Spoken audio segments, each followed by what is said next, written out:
Hello, welcome to KRACHWERKE. If you're here to hear some demo tones and sounds from the Harley Benton in question, this is not the place for you. Saying this early on, I wanted to go over a couple of reasons why I bought this, because my decision making might help you make certain decisions.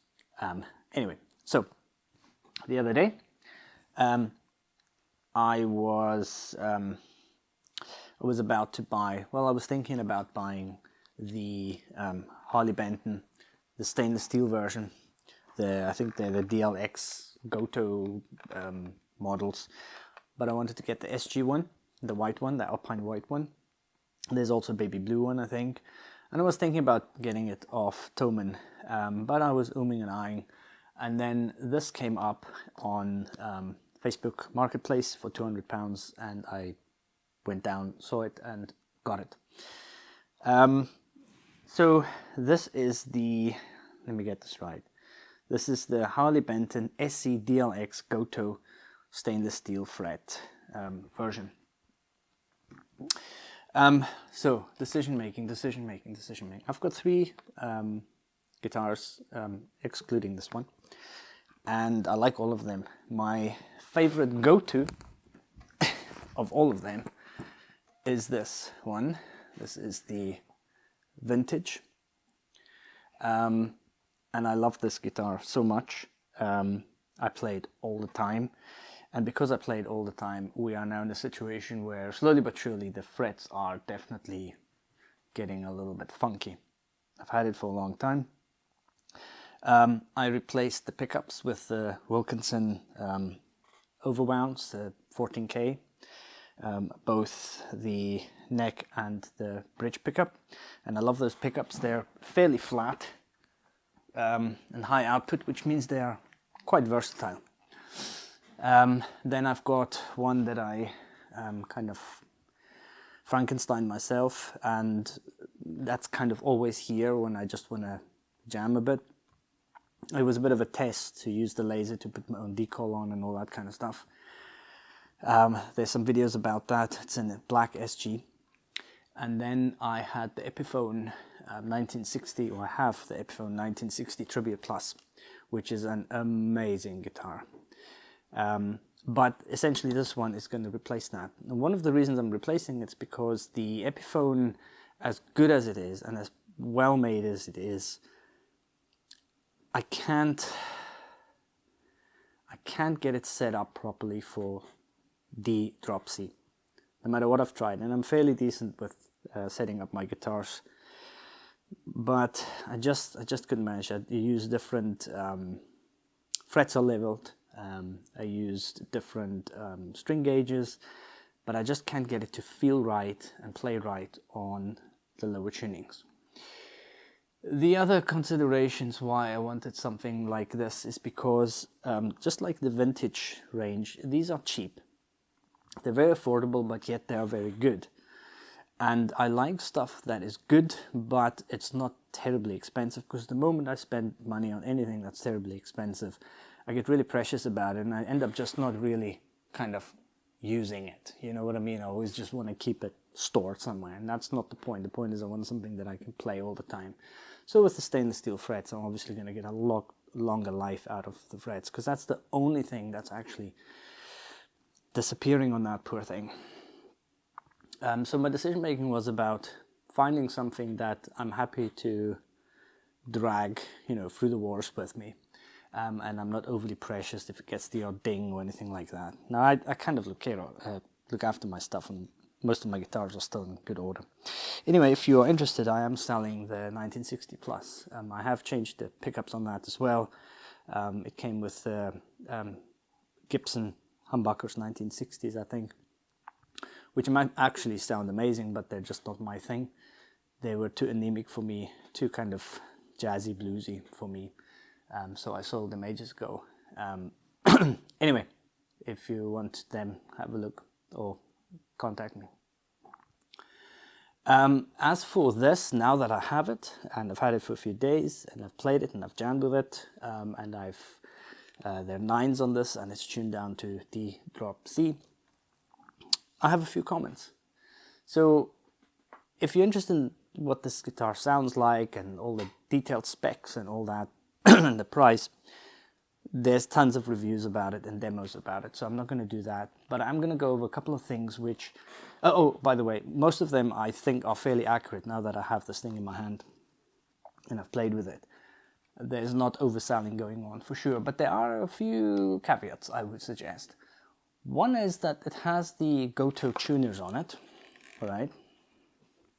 And they're good, but they don't feel like top of the range or the Gotoh tuners I'm used to. They're good, they're absolutely great, and they're obviously a lot better than some cheap shit, but that vintage has got tuners on them which to this day are still perfect. So what I'm trying to say is, like, the fact that it's got Gotoh tuners on it shouldn't be seen as like, oh, the tuners are worth more than the guitar, because I think these are probably kind of entry-level Gotoh tuners or something like that. I'm making an assumption here, so please don't quote me on this. The pickups are these Teslas. Now, years ago I saw them and I was tempted to buy them because they had good reviews and people were swearing by them. And they're advertised as Alnico 5s. That kind of suggests in a roundabout way that they're decent output. But I tested them because there's no specs on them and on their output, on their own values. These only come around, both neck and bridge are both exactly the same. They came out 7.5, 7.8, something like that. So they didn't even hit the 8 mark. However, they don't sound anemic and they don't sound low output, and they sound very kind of good and decent and flattish, just like the Wilkinson ones. But they don't have that output. They're absolutely fine as they come, but I've got a suspicion that I'll probably change these to a high output pickups, most likely the Wilkinsons, because the Wilkinsons come, the overwhelms come with the extra wires for the splitting, and obviously this one does have, you know, the option to split the coils. When you do split the coils on this, they don't sound like Strati or anything. They just sound anemic, you know. The other thing that's a bit from a user perspective, and again, it's probably just me, but it only has the 3 control knobs.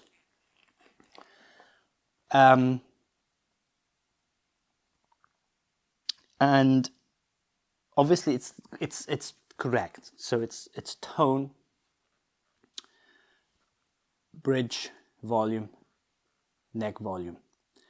But intuitively, when you're playing, you kind of perceive this as your main volume knob, and because you're always on the bridge, you kind of want to reach for this one, but you got to reach for that one.